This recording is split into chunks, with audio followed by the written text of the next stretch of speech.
This is unplanned, but I would like to share something as I was sitting. Another unplanned. Yes, another unplanned. Well, I was sitting here, listening. This is the first time that I got to hear Donna because I couldn't make it to our rehearsal. And it really struck some chords on myself, and I would like to share with you. Because, I know the power of prayer. I've been in deathbed 6 times, and the last one, except for Sergio and a handful of people, everybody treated me like if I was dead. I might have been in bed and not being able to speak, but I could still feel everything that was happening. I could still, I would be in and out of consciousness, but I was there. And it was really hard to navigate through the lack of faith of people. The doctors gave up on me. And you can feel that giving up, that sea of giving up, that sea of no hope and not faith. And how do you come back?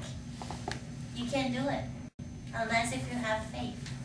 But a handful of people, that weren't many, like Sergio, even my mom, she was in such a desperate level, although today she says that she never gave up.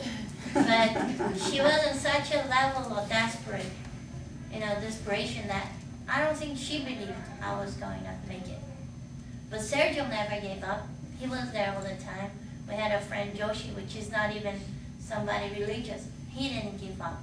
And I had a friend from when I was 3 years old that never gave up. And she wasn't even around. She lives in Brazil. But every day at 6 o'clock, she would stop and ask Mother Mary for my life. And her husband, until today, he gets jealous.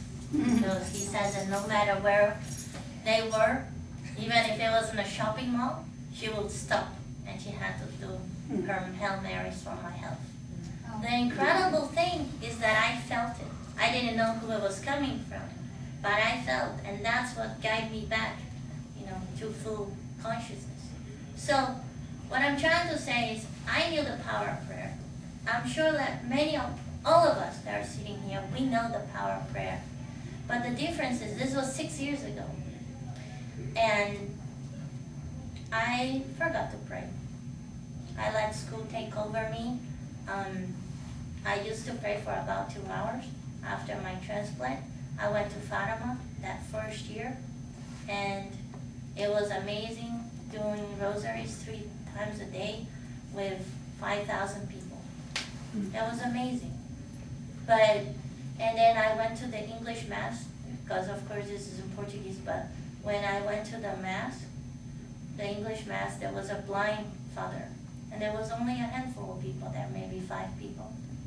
But this father, he prayed the Pope's prayer. And just sitting there with that guy, it gave chills on my spine. So now that Sergio and Donna were sharing some of those things, I remember. And that's when I remember the power of prayer. Those 5 days in Fatima to me made a huge difference in my life. And I said, I will do the rosary every day forever. You think I did? I don't think I'd do a rosary every day consecutively for about 2 or 3 years. Yeah, and I say I'm in school and I do this and I do that. But I was in the doctor 2 days ago, and I ran into this magazine that talks about Gugert. I forgot her first name, but this is this girl that got kidnapped when she was 11 years old. Oh, yeah. And she was for 18 years captured. And she has 2 kids from that constant rape, but she loves her children. She's 2 girls. She still has her. Now she wrote a book about, a year ago, to help other people that go through this. And she still loves life, even though it's being torn apart. But her mom never gave up. And her mom prayed every day that she would come back. Yes, it took 18 years, but she came back. And I think that we have forgotten. Even when we know the power of prayer, we forgot to remind ourselves, to pray. And ever since I read that magazine, I realized that I was so upset at the guy and every guy that do anything like this. But then I remember Carol Everett and Abby Johnson and many other people that turn around. We forget, you know what Donna said about this war is not a human war, it's a spiritual war.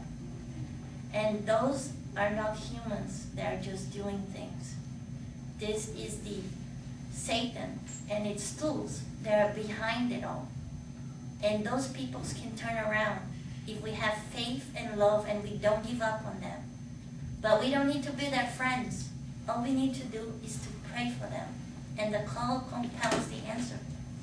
So I will try, and hopefully you all can commit, like Donna says, a group, so we can help each other out to remind ourselves to actually pray and see how prayer are powerful. Even when we don't say it loud.